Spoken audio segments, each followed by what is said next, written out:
Good evening, everyone. Welcome to Seattle Out and Proud Foundation presents Queer Artistry, COVID as a Catalyst, part of the Pride Speaks series. Thank you so much for joining us. My name is Noah Wagner. I use he, him pronouns. I am the program manager for Seattle Out and Proud, or as you likely know us, Seattle Pride or the Parade People. Tonight, we get to highlight the work of our 501c3 sibling organization, the Seattle Out and Proud Foundation, which strives to provide LGBTQIA+ and allied communities with educational and advocacy opportunities in order to connect, inspire, and strengthen our communities. Pride Speaks is the first major output created by the foundation, and it does all of that, creating educational and advocacy opportunities by putting a spotlight on diverse experiences in the LGBTQIA+ community members, and in the past has discussed topics such as queer competent healthcare, parenting queer youth, and demystifying gender. All of the previous conversations can be found on our YouTube channel, complete with human-generated captions, for you to share, rewatch, and reference again and again. Finally, I want to encourage those who can to help sustain the Seattle Out and Proud Foundation to become a one-time or monthly donor by visiting seattlepride.org and clicking on the donate button. With that, I'm eager to get our incredible panel up here and chatting about queer artistry, COVID as a catalyst. How does queerness inform their art and expression? How has COVID-19 impacted the way artists produce and distribute their art? And how can the public make it easier for queer artists to create and thrive? I am so pleased to welcome tonight's moderator, Katherine Tole. Katherine is a professional voice actor, Twitch streamer, and self-described fun-loving weirdo, much like myself, who spent their time alone in a small closet even before the pandemic. And as with many artists, once the pandemic hit, she had to shift her energy from the local Seattle community to build out her online network and reimagine what community in a virtual space looks like. Welcome, Katherine. Thank you so much for being here. I'm going to turn it over to you to invite the rest of the panel on. So thank you so much for being here. And yeah, welcome. Thank you so much, Noah, for that warm welcome and introduction. Hello, everyone out there. I have the pleasure of introducing our panel tonight. So thank you all again for being here. Our panelists include Hera Anderson, who uses she, her pronouns. Hera is an executive producer at 3 Films and an actor. We have CarLarans, he, they, musician and community activist. Hello. Stephanie Nam, she, her, comedian and calligrapher. And Mix Pucks Aplenty uses they, them pronouns. They are the they, them, yas queen of burlesque, chair of Seattle Burlesque and Cabaret Co-op, burlesque performer and producer. Hello and welcome, lovely panelists. Happy Wednesday evening. So I'm going to jump in here and ask the first question. What is or are your preferred mediums? And what is one of your favorite pieces that you have created? Stephanie, can you lead us off this evening? My preferred mediums, so yeah, I mostly do comedy and calligraphy, and I think one of my favorite pieces that I've done is I have a show, a comedy showcase called Men Aren't Funny, and it's a monthly showcase for women and non-binary comedians, and it's just been a really great community. And a lot of I've been postering and putting up stuff, and there's been some, I guess, a lot of reactions to the name of the show. Yeah, and men feeling put down, I guess, or making fun of it and saying that it's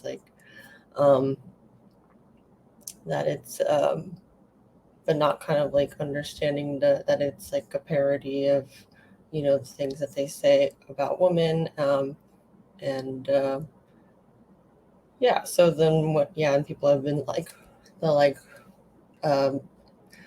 I see someone like edit my posters like to say women aren't funny, and like things like that throughout the city, and they'll like tag me, like message me on Instagram because my Instagram's on it, you know, like saying like what is this and things like that. So it's been, but it's been, yeah. So now I feel like when I post her, I'm like, oh, someone might get like incensed by this. So I feel like it's kind of like, I feel like a street artist almost, even though I'm not.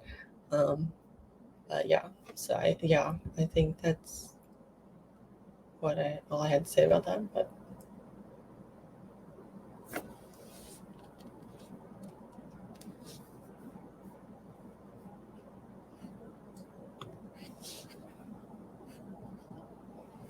I can't hear any. Hey, look, I'm muted. I understand technology. Would anybody else like to tell us what their favorite piece is that they've created during COVID, or a favorite medium maybe that they discovered during COVID? Yeah. So I do burlesque and produce burlesque, and having to make the pivot from doing live shows to virtual shows. One of the things that I discovered that I'm good at is editing videos.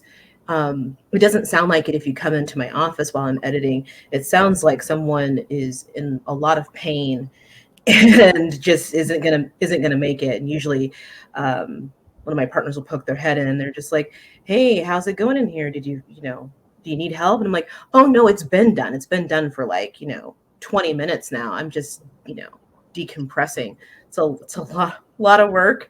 I have a lot of empathy and sympathy for folks that have to edit music for other people. Now I have a lot more sympathy for all of that. And I think my favorite project I created during this time is I actually directed and produced a music video, and which is hilarious because had zero experience doing that before I walked in. But it features several burlesque performers and sex workers here in Seattle, and the song was actually written and performed by Audra Boo, who is a queer Seattle icon. And the name of the music video and song has been around since the old days. It's inspired by Madame Lou Graham, who was a very famous sex worker and madam here in Seattle, and single-handedly saved the city numerous times from financial ruin. And the music video serves as a reminder that sex workers have always been here, will always continue to be here, and that artists and sex workers are the conduit in which money actually leaves the hands of rich people and gets infused back into the community. Like, we're the only form of trickle-down economics that actually works. So Wow. So there's Thank that. you. Thank you for sharing. All right. Hera, CarLarans, you can move on to the next question, unless you have something you would love to shout out. But I'm curious.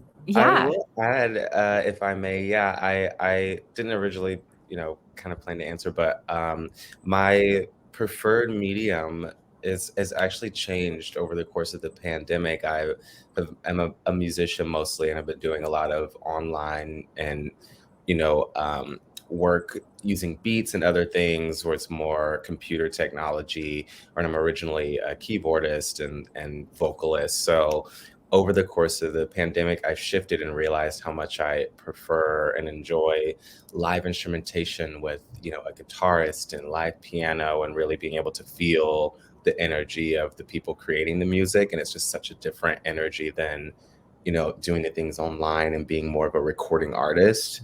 While they're both, or I'm able to share my art and stories in the same way, the feeling and the creation of it is much different. And so I think I'm definitely leaning back towards doing more live instrumentation and working with real human beings, not through this screen. That's lovely. Yeah, so super excited about that. Wonderful. All right, thank you so much.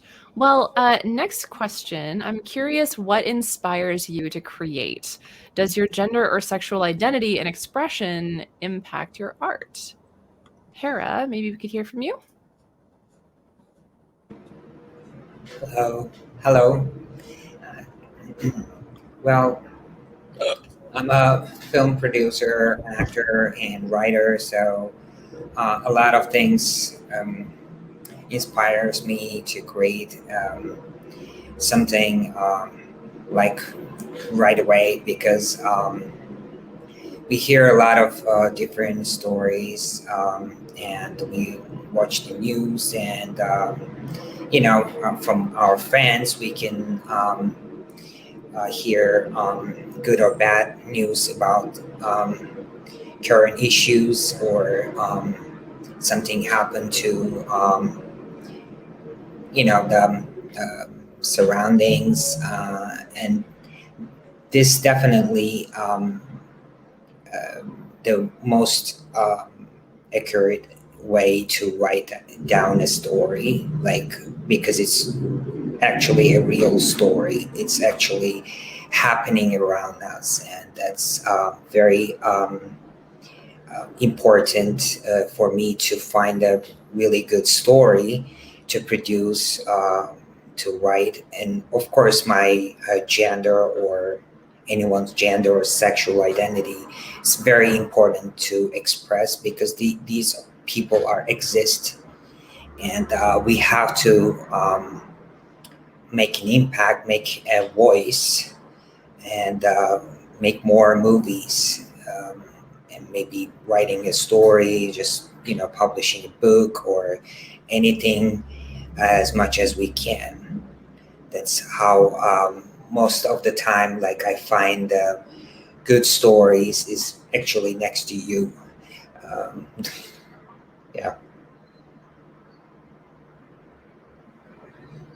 All right. Thank you Otherwise, so much, Hera. Yeah. CarLarans, going to tell us a little bit about what inspires you? What does not? COVID, Miss Delta have been a wealth of inspiration. Yeah, this last couple of years has taught me a lot. I used to focus a lot on the joy, which I still do, but I think the last couple of years has also taught me to find inspiration in the hard times, which I'm more of an escapist. I'm a Pisces. I like to just live in my happy world, but really delving into all of the hurt and stress and pain of the last 2 years and kind of trying to use that in my art. And I think that as artists, we are reflections of the time. We're historians. We're keepers of stories. And so our art does reflect the times. And so I think it's important that we do write about our experiences right now more than ever, so that it's written down in history. And yeah, sexual identity and gender. When an artist, a musician especially, makes a choice to be a queer artist or not, and to express their identity, it definitely changes things. And I think it was very important for me to be a visible queer artist from the beginning because there wasn't any representation when I was growing up or anything like that. And now, yay, we have Lil Nas X and all these other people who have really been able to make some of our stories more visible. So I think that that's all great. I think it goes along with each other. And just like Hera said, it's our real true stories being told, which makes for great art because our lives are so exciting. It can be. But yeah. Nice. Thank you. It is very nice to have people be a little bit more out and proud in the music world these days. It's really encouraging. And I imagine it'd be a little bit nicer to be growing up right now in some ways, and in a lot of ways not, but for that one specific reason. All right. Stephanie or Mixed Pucks, do you have anything to add in terms of what inspires you to create? Yeah. My gender, actually doing burlesque is what actually allowed me to come out as non-binary. It was the hyper femininity of the burlesque world where I felt the safest. I've been actively involved in the positive community, heavily active in the BDSM community, and didn't feel safe coming out in those spaces. But something about all of the rhinestones and all of the glitter and all of that felt like the safest place to say, oh yeah, this is who I am. And it's who I am, and it's in all of my art. Even when you see super high femme, acts out of me, that's me being a female impersonator in a femme body, So it's something that heavily affects what I do all day, every day. You know, I'm the they them yes queen, in drag, out of drag, at my son's school, at the grocery store, like everywhere. So it's just it's me. Yeah. You live your life everywhere in all the places, which is lovely. All right. So, question: prior to the COVID-19 pandemic, what themes were prominent in your work, and did the pandemic change this? Mixed Pucks, do you want to continue on? Yeah. Prior, a lot of my focus was definitely centered on BIPOC representation. I am the founder and co-producer of a festival called What the Funk, and it's all funk music and it's all BIPOC representation. And so for me, it was just like, let's get some Black folks on stage, let's get some brown folks on stage, let's use funk music, because you can't hear funk music and not want to move. It makes you happy. And what shifted for me during the pandemic was less about let's get Black and brown folks on stage. Became, how do we get paid? Like, how do I some folks may not know this, but in the Seattle Burlesque community, the base pay for performers is $50 per act. That's not a lot, and you've seen some of them costumes. It's not a lot. And so my goal has been like, okay, how do I inch this up? As a single mother who's disabled, and this is my business and this is what I do. How am I getting more money? How am I going to get more money and put money into the pockets of Black and brown people? And when the pandemic hit, Kia Puckett didn't get any money, but production qualified for grants. And so I applied for every grant that my art organization could get. And I produced all these virtual shows so I could shove money into the hands of Black and brown performers and queer performers, because we weren't really getting anything, And it's one of those things where I would sit here and kind of hit my head up against the wall and be like, how can I be producing burlesque shows in the middle of a pandemic online? Like, how can I be doing that? And I'm just like, because this is the only way that I can help people right now. This is the only way that I can actually give money to these people, is through my organization, because I have to produce these shows. Also, we need escapism, we need joy. And, so I produced titty shows through the pandemic virtually, and it made people happy. It put food on people's tables. And, I didn't really think of myself as some kind of, activist or some kind of that wasn't how I was really thinking about my art and my producing. And now that's, I feel that so much. I've used my platform and my voice. There's lots of clips of me on the hill, at the Chop, speaking as an artist and as a producer and as a mother of a young Black man. And that has really influenced my work, and it's really influenced how I'm helping people the only way that I can, which is producing titty shows. That's great. That's lovely. And do you think you're going to continue doing them online as well as in person after things are over, or? So the Seattle Burlesque Cabaret Co-op, we are the current inhabitants of the old Copious Love space. We renamed it the Given in Ballard.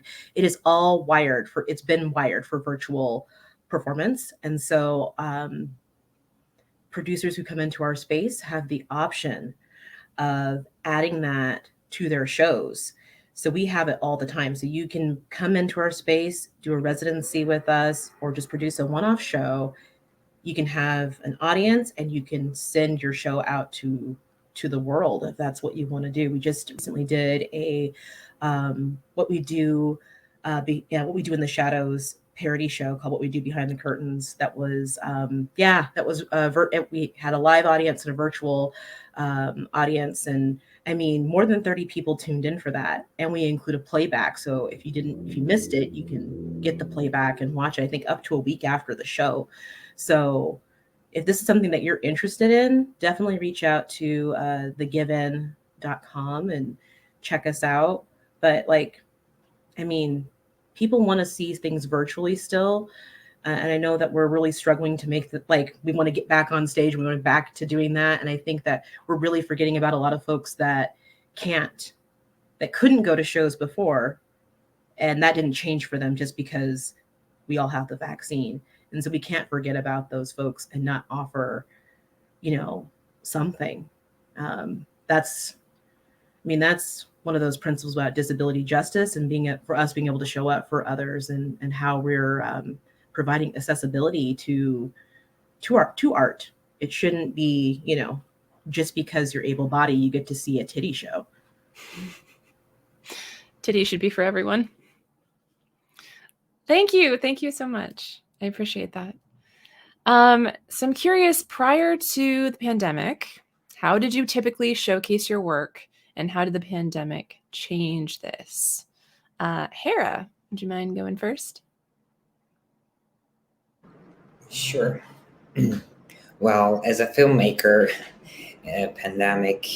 before pandemic, we actually meet in person to pitch the project and talk to, discuss the script, and, you have to do networking and meeting, maybe sometimes lobbying, and to produce a film and find a distributor. There are a lot of markets, there are a lot of film festivals going on, and you have to attend and meet new people and co-produce together, maybe find a financial part, fundings for your film. And that's how typically you work as a producer. And you have to attach actors, and you have to talk to the agents, and sometimes you go to the office and meet in person. And that was like the typical way of what we do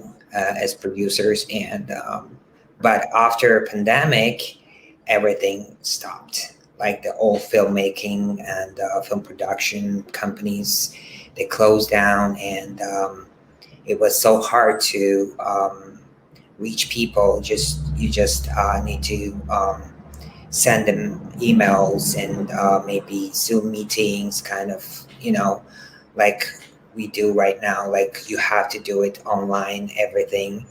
And that's not really effective way to pitch your project. Or there are a lot of film festivals. They did the festival through the online, and it's not as effective as you attend in person. You actually meet, get a cocktail, have fun, and you enjoy watching movies there, and you feel it, the atmosphere, and meeting new people. And you can always travel. That like we stuck really in the houses, and you can't move anywhere. And that was like really hard time. As a filmmaker, I was just keep writing scripts. I've done that one short film project, and it's a transgender short film, and we're gonna shoot it next week. So that will help me, something I can, focus on. I created a story, and now we're producing it finally. And also I've written a theater play, one-person theater play, and it's again about a transgender person, a real story of a transgender person. And I'm keep applying for foundings right now, so maybe I can get some supports and I can actually um, be on stage too. And like all these things, even though we are stuck in the houses, that the creative mind is still going on. You know, you can still Yeah. creative. You can still, you know, focus on what you're gonna actually do after the pandemic. You know that it's gonna end. You know, somehow it's gonna short or long term later. I don't know. We still have going through this pandemic, but hopefully we will have better opportunities to meet in person and actually back to normal and produce better stuff. And it's filmmaking is all about team or theater or, you know, or creating something, as other friends they said, like they all happens, you know, together.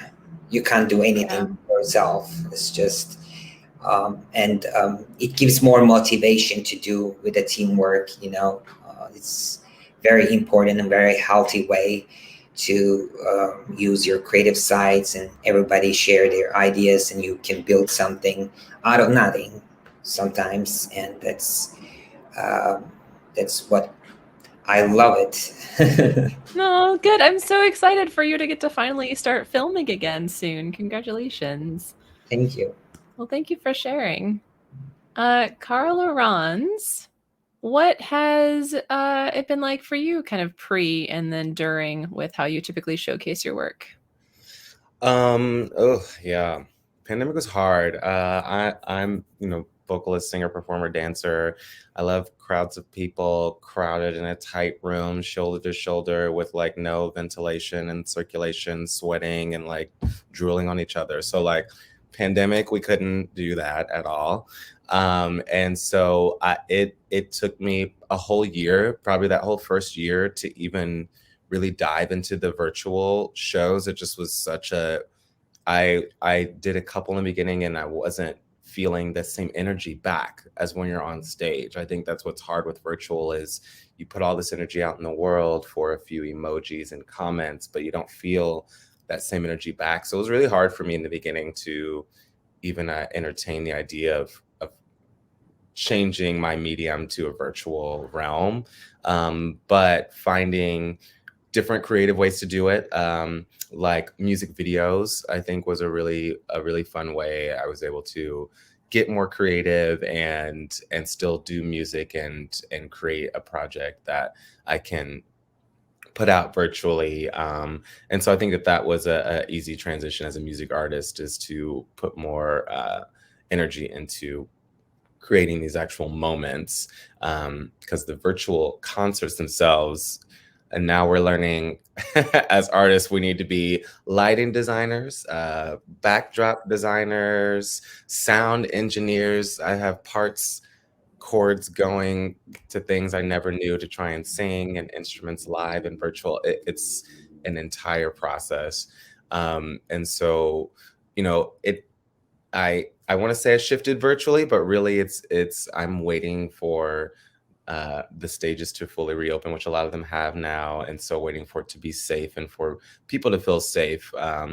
Like Mix Pucks said, you know, though stages are open, a lot of people are still not comfortable, not vaccinated, not ready to go out. So I don't think it's time yet to abandon all virtual things. And so definitely keeping that as an option moving forward indefinitely, I think, is a great idea, the exposure that the internet and everything has. But yeah, going from on stage to virtual and hoping to be back on stages, you know, with lots and lots of people soon, is kind of my transition from COVID. Well, I have to say that your backdrop is on point. I love it. Oh, You're doing a wonderful job. Well, thank you. Thank you. I know I look forward to being able to see you in person and go to one of your shows. Stephanie, How have things changed for you?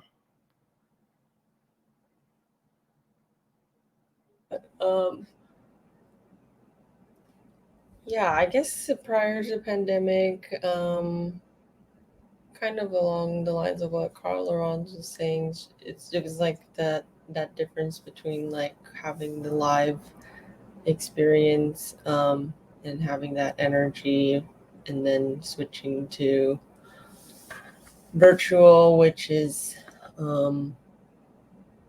yeah, especially for a comedy, it's a lot of just, I think most of what I'm doing is just kind of like trying to read the crowd and like work off of that more than just like performing the thing I wrote. It's like a lot of yeah, like adapting and reading the crowd and trying to change things because of that, like energy and the difference between different types of crowds and like times of night and everything like influences all of that. And then on doing Zoom things, it was obviously very different. And at first, well, a lot of the Zoom comedy shows, we encourage people to like unmute themselves so we can hear their laughter and reactions and things like that.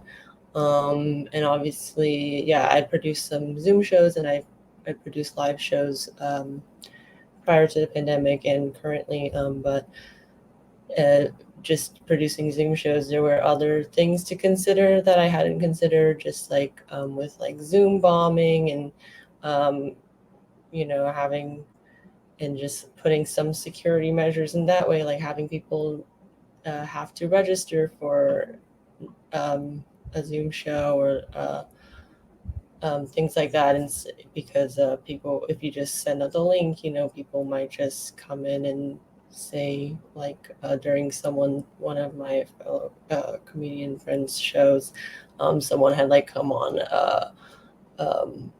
yeah, I think it was a queer show, and like just like said homophobic things, like, and then left, I guess. But like just like things like that you have to try to prevent also was kind of difficult. But it yeah, and so the pandemic changed a lot of that, but it did also change like the communities that you could be a part of. So I thought that was cool because just being local and restricted to live events and things and open mics where we like typically like work on our material and like we see the same people over and over just because we live here. So having Zoom open mics and things like that, I got to meet people that I never would have met otherwise. And also having the Zoom shows, like I was doing I have an Asian comedy show. I was doing that monthly on Zoom, and I had a pride show during June of 2019. So, oh wait, 2020. Yeah, 2020.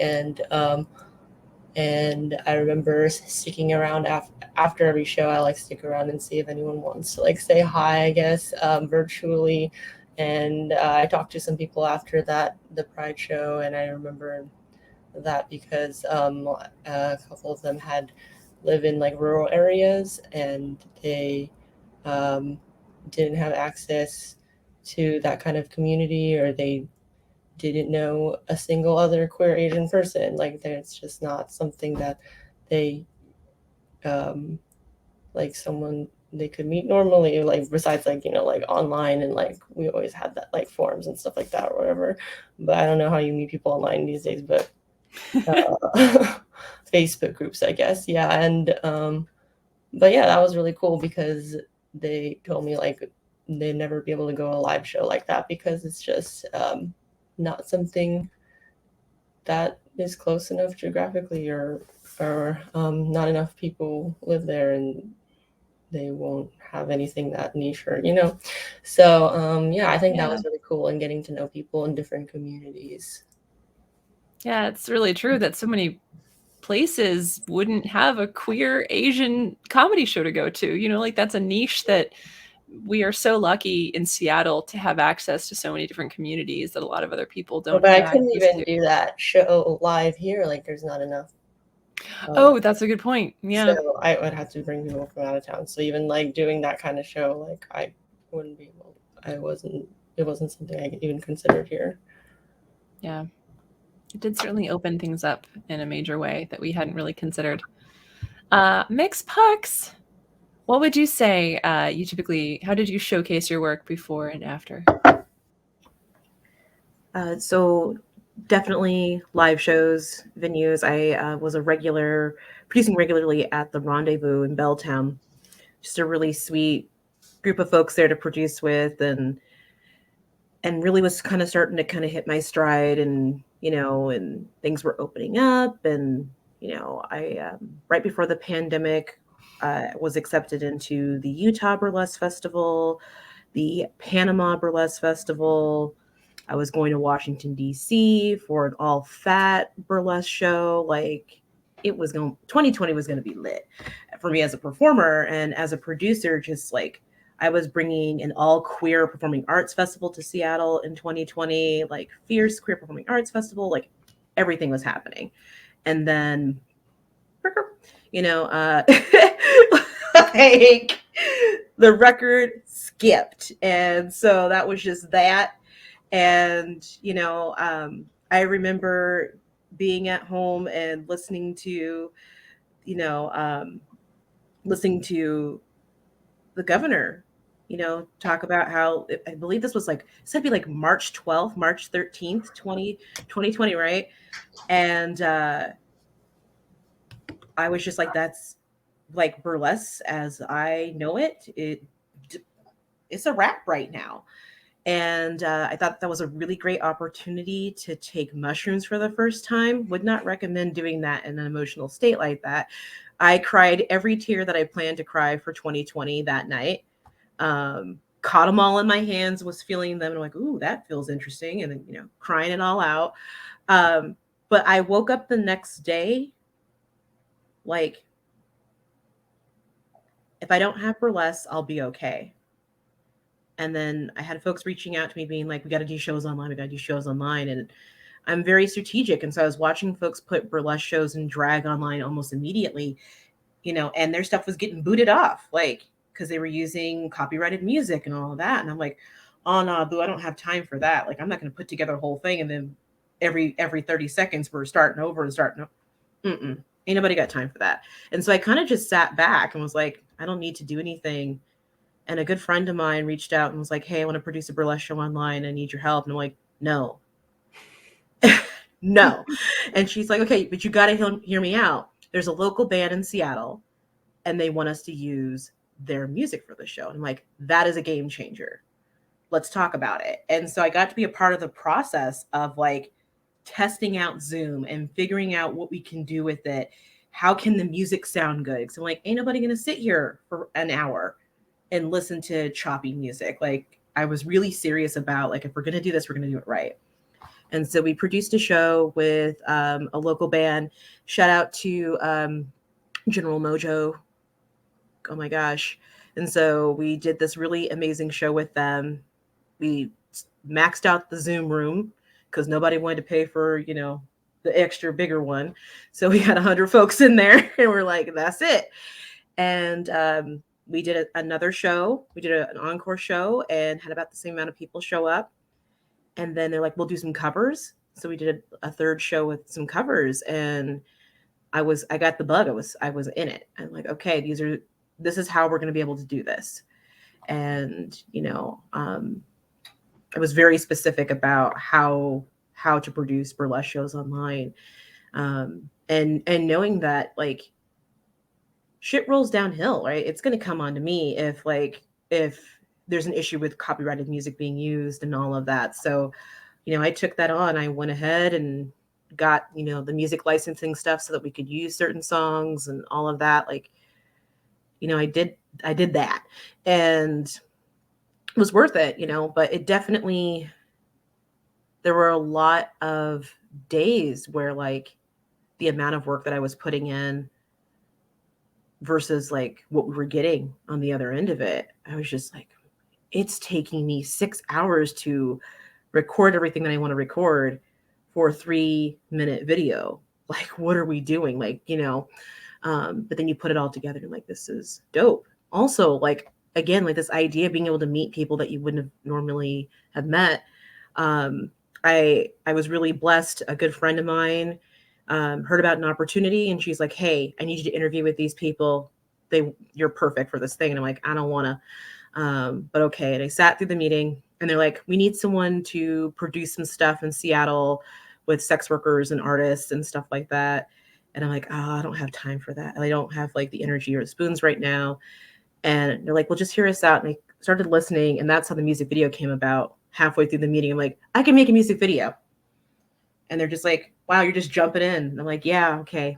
And so I was able to develop a relationship with the Oldest Profession podcast and the Old Pro project. And I mean, it worked out well enough that they offered me a job for 2021. So I became the national coordinator, co-national coordinator for 2021. And they just offered me another job where I'll be producing probably the second biggest show to date that I've ever done. And they hired my production company to do it in New York. And that opportunity would not have presented itself if it wasn't for the pandemic, if it wasn't for this. And that's hard to carry. I feel a lot of guilt because my life is in a much better place during the pandemic and now than it was before. And so when folks talk about how they want things to go back to normal, I just want to shake them because I would lose so much. I was living in a crappy apartment. My kid is autistic and wasn't doing well in school and all of these things. And we were able to break our lease because of the pandemic. We moved into a house with like our chosen family. My kid is flourishing in school. I have all of these different opportunities now. I'm like, yeah, it's literal hell outside. Like, it is awful, but my little bubble, this little bubble that I live in, is beautiful. And so I carry a lot of guilt. And I'm not sure if anyone else is carrying kind of this weird survivor's guilt.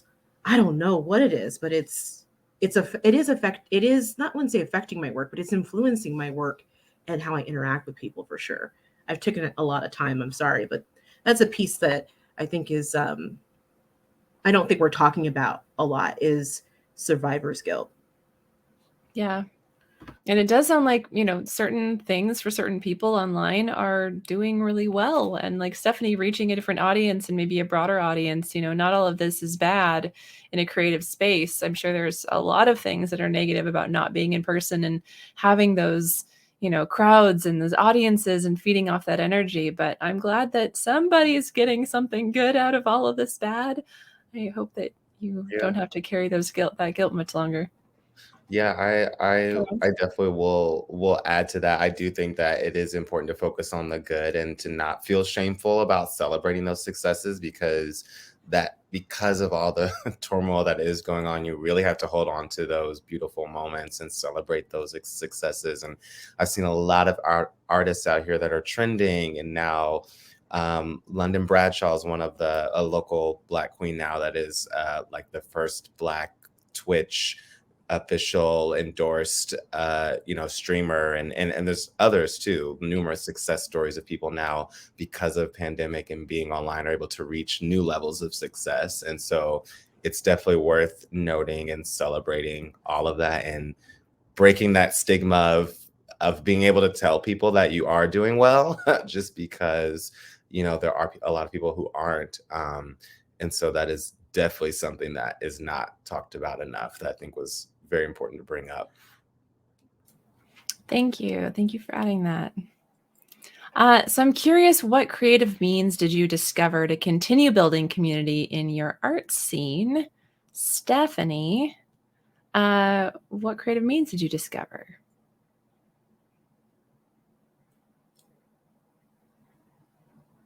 I can't hear you yet. Oh, there. There we go. Yeah, I guess I got ahead of myself and was answering part of this question earlier.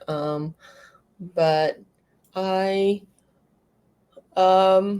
It was I also did host some Zoom like writers groups just to share jokes and things with other comics, and also to check in.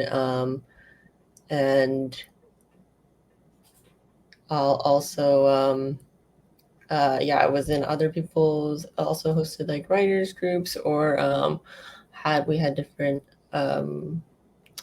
I started doing like writing jokes on Twitter, and we had different like Twitter group chats where we'd share all of our tweets inside, and like support each other and communicate in that way.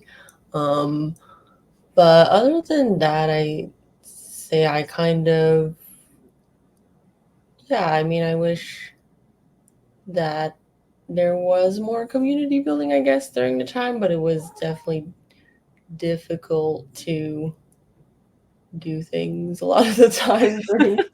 I Yep, was just feel like that. really depressed and like not motivated, and like I did feel better if I did plan like something and do that with someone, even if it was just like online, but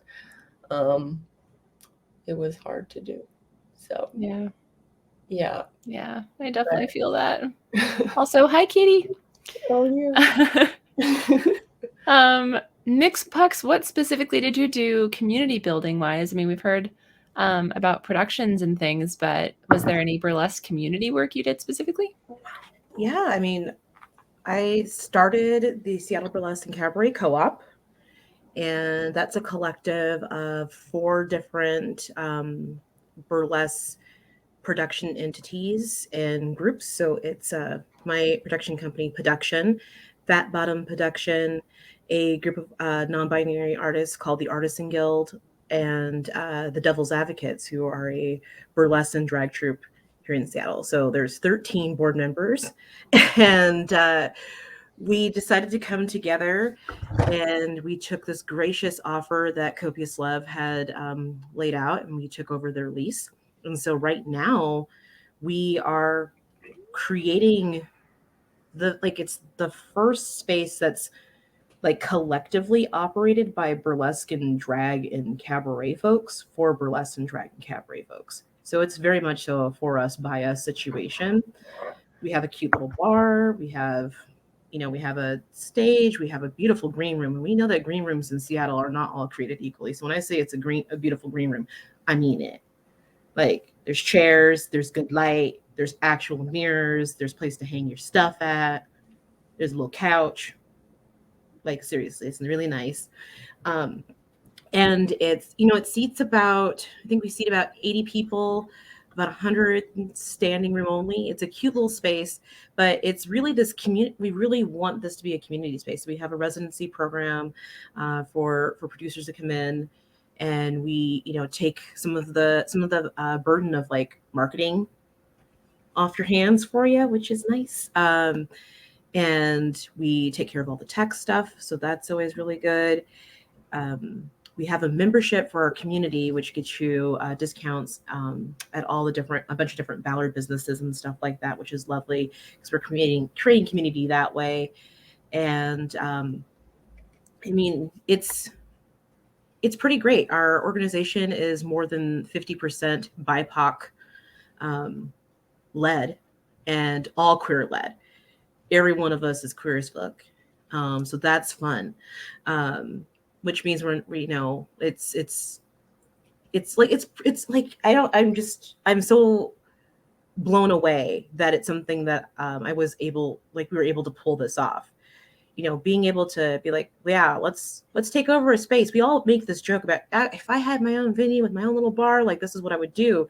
And I never thought in a million years that I would have an opportunity to have a space and lease a space and have a space. It's very strange.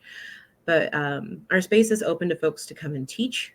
We run a event called Tassel Talk, which is a constructive feedback session that you can bring an act that you're working on and get constructive feedback on it with lights and music. We do the whole thing. So that's really great. And we had a community partnership with Miss Indigo Blues Academy of Burlesque. She taught her Burlesque 101 program out of there. But we're looking for more. We want folks to come in and use our space. My space is very inconvenient for me personally. It's in Ballard, and I live in Renton. I live in the heart of Renton. So every time I go to Ballard, I'm like, oh my God, I might as well be going to the moon. I recognize that Ballard is the moon for most people. Even if you live in Seattle, you're like, once I get off the freeway, it's another 15 minutes to get there. I don't know, man. I don't know. But once you get there and you get into the space, you're like, oh, I get it. I understand why this is important. And that space has been handed down in the Seattle arts community over and over and over again, which I think is really magical, that it's been like this nesting place for new arts organizations to grow from and sprout from, and then move on to something bigger and badder and more amazing. And it's just like, it's the Seattle Burlesque Cabaret Co-op's turn to have that. So definitely check us out. Seattle Burlesque Cabaret Co-op on Facebook, and then you can go to our website, which is The Give In, and N is spelled IN, like a hotel. givein.com. Yeah. Nice. I live on the moon. I really love the moon here, so I'm definitely going to come check it out. Please do. I love Ballard. Ballard's lovely. I do like it. It's just, it's the moon. It is the moon. I totally understand. I get very annoyed when I have to drive all the way to the freeway to go anywhere. All right. So I'm curious, how has your art changed as more folks become vaccinated and start meeting in person? Hera, could you touch on this one for us? Well, I told that earlier, and it's really important for a filmmaker to meet in person and to talk to the people. And now we are all vaccinated, and we can go out, actually meet in person. And as a team, we can schedule the production and set the production designs and everything. I've just been location scouting, and I found a hotel for a scene, and I went there and I changed my mind. I found another place like that. It's really actually how we work, especially we are just a small group of people and working in basically like running a lot of positions in the company, but I was doing like 3-4 different things. And so I went to a couple places in locked it locations for shooting, and I actually more free. I can I will have a crew meeting next week, and then we will have a shooting, and finally we can make something after the COVID. And I feel more like excited, or when you start doing it, it's just like you're doing it by yourself. It's like a small world you stuck in there, and you want to share, and you want to talk, and you want to discuss what you can do with your friends and your colleagues, and but actually you can't do it. You have to do it over the internet or over the phone, and you talk about it, your project, but it's not really effective way. I like to be social and go out and hang out with my friends and share my story, and get some reactions. And but this is really happening after the COVID, and I'm glad that I have done all these things earlier, and I'm not looking for any other project right now. So I already published a book early. The first thing I did, I wrote a story and I published a novella, and it's all over the online retail stores. It's called Trafficked, and it's about the human trafficking. and I got nominated for Best Reader's Choice Awards, and it was really unexpected thing. I was just, writing a story, and then I said, like, okay, let's publish it. That's all I can do at the moment in 2020. And okay, then in 2021, I published it, and I got even like in 2 months later, I got nomination, and it was in first top like 1,000 something, even on Amazon, and it was really shocking, very exciting. I was I couldn't believe that it's happening, and the thing, because when I wrote it, I couldn't share the story with anybody, any of my friends. I was just, I'm writing book, and it's about trafficking. I was talking about that, but I was not actually have anyone can read the whole entire story, and I was not sure if I was doing right. But actually, I did something really proud. I'm really proud of it, and now we are making a short film, then a theater play, and that, during this pandemic, I learned that in even we have limited space, so we still have opportunity to create, maybe watching movies, reading books, and getting some inspiration from anything, watching something and reading, or I was like, I just, I remember like I was watching outside from my window, and I was the first when the pandemic hit the world, and I was really scared, and people, they were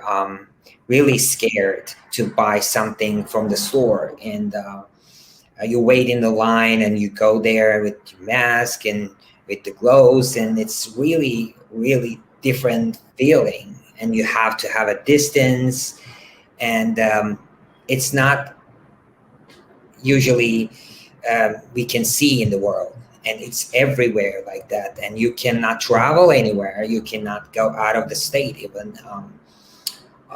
It was really something like I've seen my friends, they were producing like web series or Zoom shows, and they were making COVID movies, like short films, like they were casting people, but that's how you can focus on to get rid of all this negative energy, and you can give more positive and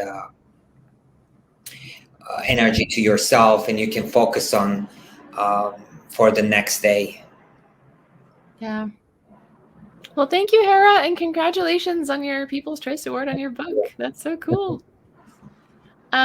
Stephanie, I'm curious. I mean, we've talked a little bit about your work before, and then during the pandemic, have things changed for you as people are becoming vaccinated?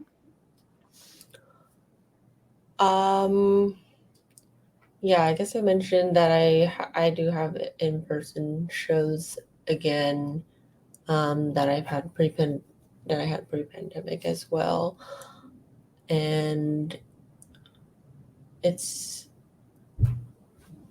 yeah, I guess it's just been a lot of uncertainty, so it's been hard to know what to plan and like know what the right thing to do is for for most people. But I guess in terms of like showcasing my work, or like doing comedy again, it's been a lot of kind of going back to that form of the live show. I noticed that the audiences seem different now, like in general. that they seem like more attentive, like a lot of the times. Before there'd be more people. Do people just seem like they really pay attention now? I don't know. They're like fascinated, or they're just like so happy to like be seeing someone live. I guess that's what a lot of people have told me. Yeah, maybe it's their one night of leaving their house that week and they finally get to see another human outside. Yeah, it's a lot of that. So it feels like people are just happier. I don't know. Okay, So all right. that's been nice, but yeah, I definitely feel like there just wasn't it wasn't like, I guess because you're trying to change like a live art form into doing virtually, that didn't feel like an adequate like replacement for that. But I have been thinking more about yeah, reaching different people and being more accessible, and because of that I've been writing like script for doing like sketch comedy that I'll film, recording a podcast, and yeah, the last show that I had, we live streamed that show, and yeah, just trying to incorporate more creating things specifically to share online, and then also to make the live events more accessible to people using the internet. That's lovely. I'm so glad that we're all focusing a lot more on accessibility and having all these hybrid solutions. I think it's wonderful. So thank you, Stephanie. And Mixed Pucks, do you have anything to add on this one in terms of how things maybe changed for you now that people are becoming vaccinated? Yeah, I mean, we did our first live show in the space, socially distanced, in June. And it was kind of a little test run. I do an event every year called Queer Prom Seattle. It's a fundraiser for my festival, and we crown a queer monarch, and it's a whole thing, and it's really sweet, and it's a lot of fun. People dress up and do the thing, and it's really neat. It was our first kind of test run with having some folks in the space, socially distanced, and trying out this hybrid of doing a live event with the virtual aspect, so live streaming it, and then also being fancy and incorporating like acts that were either being performed live somewhere else or that were pre-recorded. And kind of the neat thing about our space is that we literally have 3 camera channels, so it's like being in like a news studio almost. So we have camera 1, camera 2, camera 3, and so our tech guys are back there live doing it. It's really neat. So you get to see when they edit the final product for us. It's so cool. You're just like, wow, that actually happened. That's neat. And that first audience, though, they were so loud, and there wasn't like, I think we had, our cap was 50, and they were so loud. You would have thought there was like triple the number of people in there, and it was just beautiful. The second show that we did there was a brunch show, and so it's like, noon on a Sunday in July, and that audience was the thirstiest audience I've ever been around in my entire life. Like they started screaming once so loud. I was backstage and I was just like, oh no, did someone's like pasty pop up? Like, I'm like, they for sure saw a nipple. Like, they were screaming so loud, and the performer comes back and I'm like, what happened out there? And she's like, oh, I was taking off my glove. I'm like, girl, they was losing their mind. That's the thirstiest audience ever. And they were just so much fun, and they really wanted to be there, and everyone was, following the rules, wearing their mask, doing what they need to do. What I've noticed from like venue owner versus artist versus like a producer is I've had to do very little in the way of convincing people to do what we're telling them to do to be in the space, which is great because I'm not here for it. We're not putting performers in danger. We're not putting audience members in danger. We're not doing any of that. We have some rules. We can work with you because we're willing to do that. But like at the end of the day, this is the price that we're paying right now. Like, it didn't have to be this way, but this is the way it's got to be. And I try to remind people of that all the time. The media definitely won't say that we had anything to do with, all of that, but we had a window and that window shut. So now it's like you get vaccinated or you show up with your negative COVID test. And that's how we're playing this game until we can, it's endemic now, which is just, that messes me up every time I think about it. It's endemic. It's a part of us now. It's just here. COVID is never going away. It's part of life now, right? And so we're going to be getting our little booster shots and doing that. And it didn't have to be this way. And I definitely talk about that when I'm hosting shows and things like that. It's part of my comedy when I do comedy as a MC, is to remind people that like it's okay to not be okay, because what we're going through is definitely not okay. And that's usually like the last thing I say when I end a show. The way that I host has changed, I think, pretty dramatically. And that's kind of part of my art too, is hosting. And so there's a lot of like, if no one's told you this today, let me be the first to tell you, I'm so proud of you. And I say that to all my audiences every time. It's some of this healing stuff. Like, I don't know. I started COVID kind of like just my kid's mom and came out the other side, everyone's auntie, like everyone's really cool queer aunt that that shows up at Christmas with her little Fran. Every year, that's me now. I'm that aunt. And that's beautiful, but I'm carrying this big auntie energy into my art, into what I'm doing. And, I think people are doing what they need to do in order to be out here and consume art, which is I can't tell you how much of a relief that is, because I felt ready to fight people. I'm like, I will fight someone at the door. Like, give them to me. I will handle it. And I haven't had to do that. And that makes me feel really good and extremely hopeful. Like, that's great. Yeah. Yay, Seattle. We showed everybody how to do a pandemic.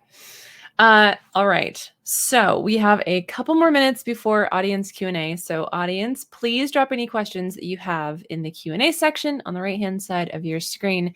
For CarLarans, we haven't heard from you in a little bit. I'm curious, pretend that we are all an audience of policymakers. What can we do to make it easier for queer artists to create and thrive?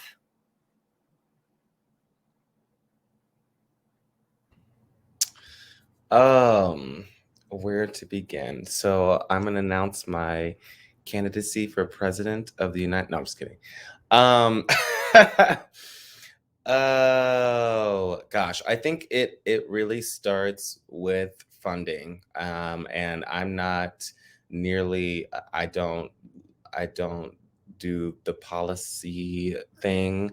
I do my voting, and that's about it. So I'm not totally savvy on what can actually be done. I'll leave that to the professionals. But basically, we need money. So let's make it easier. Let's make more grants. Let's make more let's ease restrictions on grants. We need non-restrictive use for whatever you want grant that you can use to produce your show one month and then buy your groceries the next month. I think funding is a big piece. And then I think several people have commented on this. Spaces, that's just a constant thing. We are in need of spaces. I don't know of any, and please list them in the chat. Let me know if there's publicly accessible spaces for free that artists can book to produce shows and charity events, anything. If there's owners out there who are willing to donate space, I think space and funding are two things that are absolutely necessity for artists that for the creation of our art. And so more access to both of those things. Yay! Thank you for coming to my TED Talk. Hooray! Mixed Pucks, would you like to let us know what you need to create and thrive as a queer artist? Money. It's always about the money. It's about the money. It's about the money. It's always about the money. And it's for me personally, I have like this really weird relationship with money. Didn't have much of it growing up. And like as an adult, like out here trying to like make my own way. I don't have a college degree. Like I said, I'm a single parent. I've been a salesperson my whole life. Before I got into burlesque, I was a diamond broker for 6 years. I can sell a ketchup popsicle to a woman in white gloves, and I think like I can do it. And I used to do event planning and stuff like that. So I've been out here doing burlesque and producing for about 4 years, and for a lot of folks, it feels like I came out of nowhere, and it's like I was a whole ass person, like an adult person, before I came into this community with like all these other skills. So that's nothing new. But with like filling out these grants, it's really hard. So like if there are grant writers out there who are available, discount, free help, we need that help. Accounting help is really, really great, especially I'm fiscally sponsored by Shunpike, which is an 501c3 arts organization. I had to go that route because the accounting part was really scaring me. And I'm like, I need someone to just take care of that piece for me so I can handle the part of this business I'm good at. So we need more fiscal sponsorships out here. We need people explaining what that is, because it makes people nervous and they don't know that like fiscal sponsorship is available, and it's not going to, it's not going to prevent you from doing the things that you want to do as an artist. Just folks don't know about it or what it is. So I'd like to see more of that. I would like to see, I feel like a lot of the grants and how the grant system works is like most things is like very oppressive to people of color. It's very like all these hoops that you have to go through. And then also there are folks out here throwing thousands and thousands and thousands and thousands of dollars at all these other arts organizations that got $1 million budgets, $1 million budgets, $1 million plus budgets, and I'm running production most of the time by myself, sometimes with 2 part-time contract workers working 5 hours a week, each of them, because that's all I can afford to pay them, and I'm making production work on like a baseline of $10,000. And I just produced a $30,000 festival at the Triple Door in August and sold out all 3 nights with an all BIPOC festival that's never happened in that venue ever, right? And I'm out here begging people to give us money so they can keep seeing this art. I don't want to beg people for money. It doesn't make me feel good. It doesn't make the people feel good when I'm begging, like when we're begging for money, like people are dumping all this money into these different art forms, and they ignore drag, they ignore burlesque, they ignore cabaret, when Seattle is like, we're like burlesque and drag central. We are considered in the burlesque world, Seattle is considered one of the main 3 responsible for bringing neo-burlesque back to its prominence. Before the pandemic, there was burlesque going on in the city almost every single night of the week, and burlesque isn't considered like this, isn't considered like a legit or real art form. And it's really hard when you're going after these grants. I applied for a $30,000 grant this past summer and went through the whole process, interviewed all of that, and they turned me down for it because they're like, we love that it's queer, we love that it's BIPOC, we don't love this burlesque piece. The sexuality piece of this scared them. I'm like, I don't get it. I'm like, we are doing so much and we're making so much happen and we're creating so much change and conversation.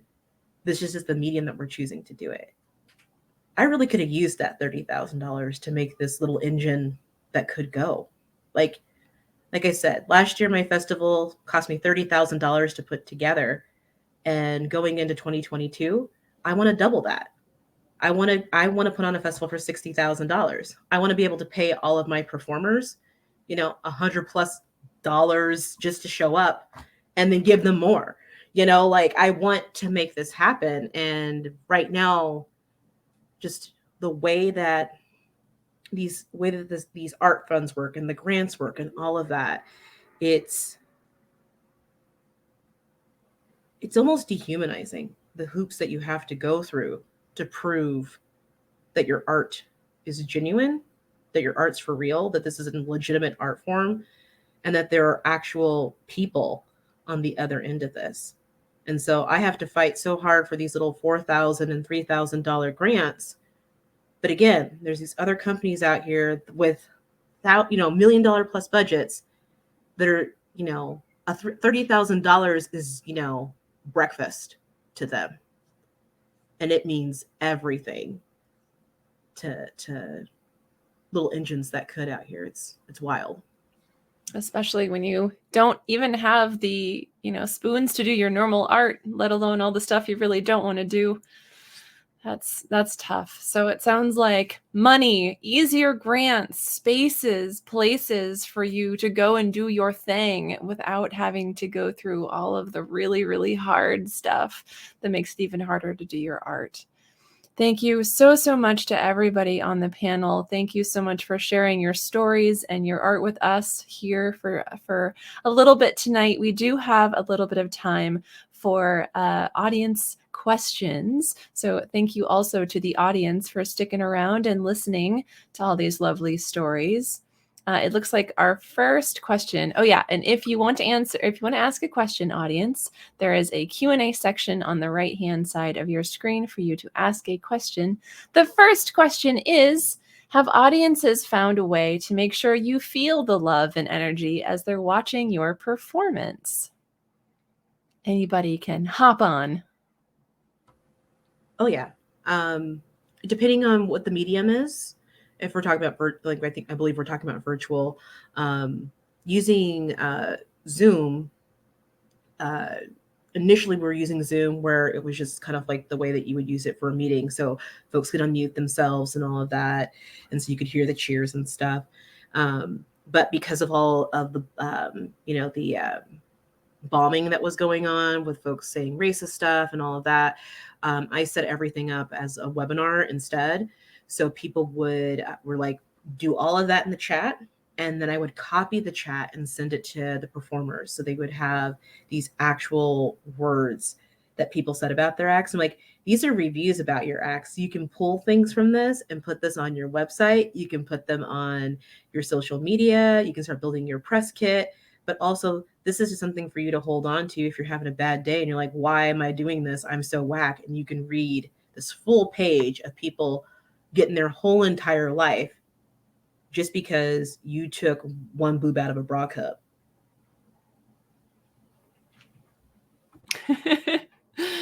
Anyone else? How do you feel love from your audiences? I mean, I'll say as a musician performer, I don't think that it's that I have been personally yet to be in a virtual show to where I have felt. I mean, you feel the love, but not to the same degree, obviously, as a live show. And I have not been a part of a live show. I think Facebook and Instagram Live are good because it's in real time, comments coming through and the hearts and all of that. But for a lot of platforms and streaming platforms out there, there's just not a great way for performers or musicians specifically to be able to feel that energy back. It's always nice afterwards. And again, seeing the comments, going through your Venmo, and you can see, people giving you individual donations and all that's great. But as far as during the actual thing that's going on, I personally haven't gotten there. I'm interested to see if there's any other panelists. I know Ms. Puck said that, yes, a few of your shows you've been able to get mediums and where your performers are really feeling that energy back. But I have not experienced that yet. So I'm still excited for us to move back to the in-person realm even more safely. Yeah. All right. Question number 2. What barriers exist to showing your art as an LGBTQIA plus artist? Can I answer it? Yeah, Hera. Well, as we were talking about it, money, space, all these things we need, definitely the first thing, and more equipment supports, and for LGBT plus people, that's like artists, they need foundings. They need, like, I want to do a drag show, I want to do a queer, like a theater play, and I want to do like more different color people together. We want to share an event together. You can just show up in that group, or there are some communities, nonprofit organizations, they help, but that's not enough, and they cannot get the support, the foundings from other sources, and it's limited. And as for me as a filmmaker, I even self founded my own project, and I'm producing it, but maybe I will get it back after I apply like 2-3 places. Only I have that option, only 2-3 locations, like founding websites or platforms you can apply, and that's not enough. And I think they are more ignoring, and maybe they are looking for some specific projects that they can actually make money. Studio films, they like that, or let's say Netflix or other platforms. You can get the foundings, but they want to make money after all. They make sales, and that's just like we're talking about $17 subscription place. But on the other hand, it's like a global platform. You can actually earn money, or you can present to LGBT movies to all over the world. And that's like, if you see bigger companies like supporting you, that's going to be an example to other companies, and that there will be no barriers at all at the end. I think that's mostly right now. They are a couple of places, they have limited time, or like once in a year they have that programs you can apply it. But let's say if it's just one place and everybody is gonna apply there, and only just they gonna finance 2 projects or 5 projects, that's not enough. So we must have more platforms, locations, the communities, they have to support the LGBT artists, whatever they do, or poetry, or arts, any maybe painting or something. We should definitely give some opportunities to all these young and queer, like all community, to showcase their projects, so they can get actually a job. They can get actually present their projects, and they can put there in your resume in the future, and they can there will be a good start for every artist. Because when you are amateur, you want to do something and you don't know where to start. You're just taking classes and learning stuff, but at the end of the day, if there's no place you can go and actually work, actually produce something, you will be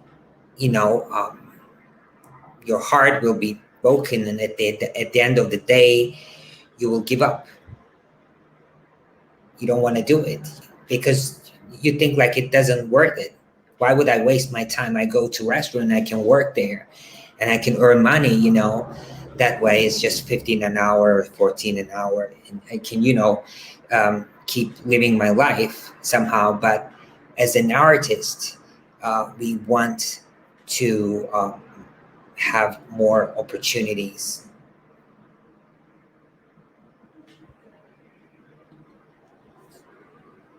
I think I talked too much.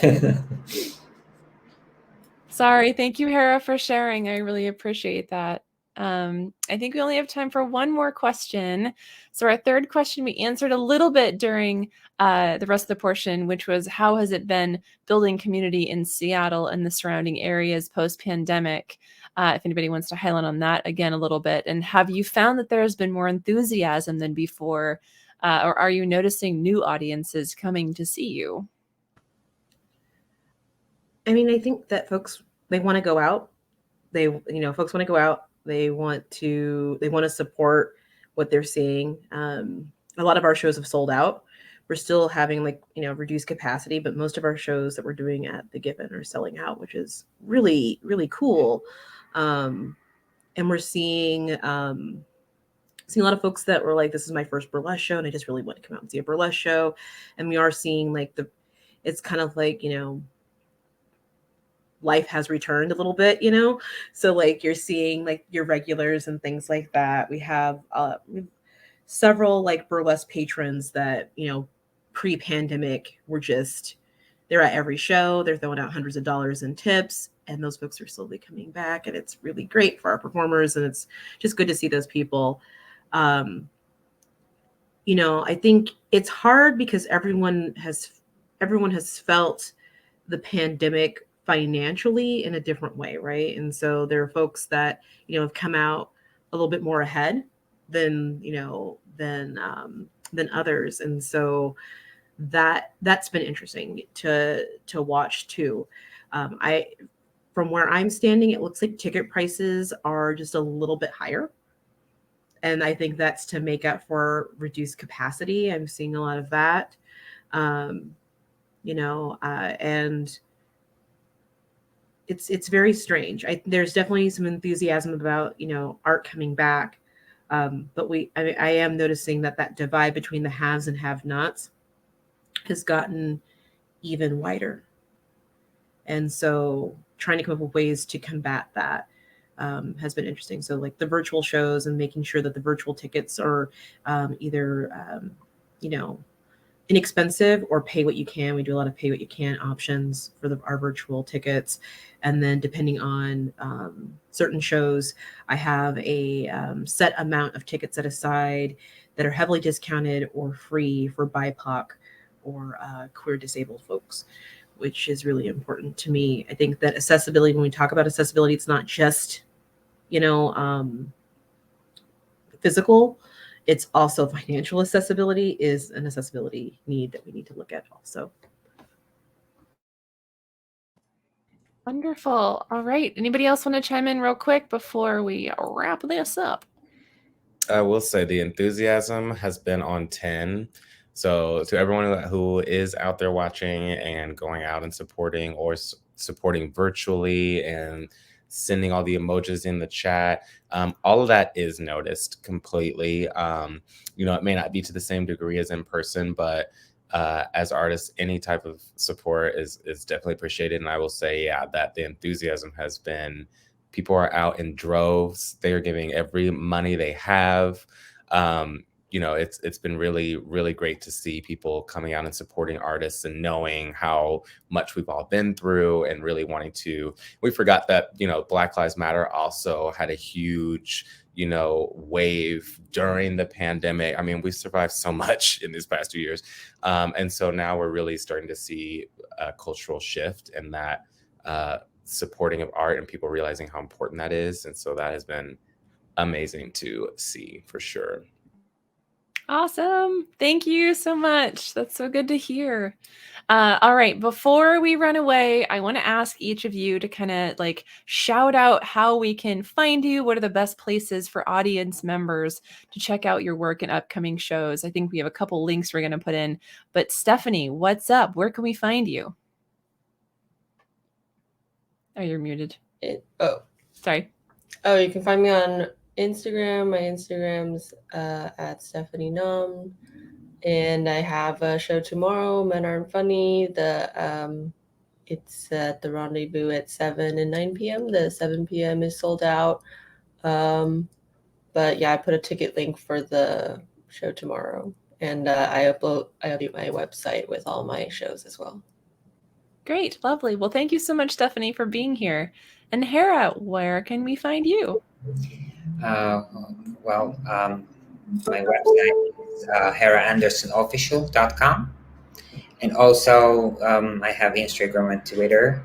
Hera Anderson Official is my Instagram, and my Twitter is Andersons _ Hera. And yeah, I have IMDb. You can see my projects there too. Or if you want to contact me, collaborate me, I'm always open to work creative people.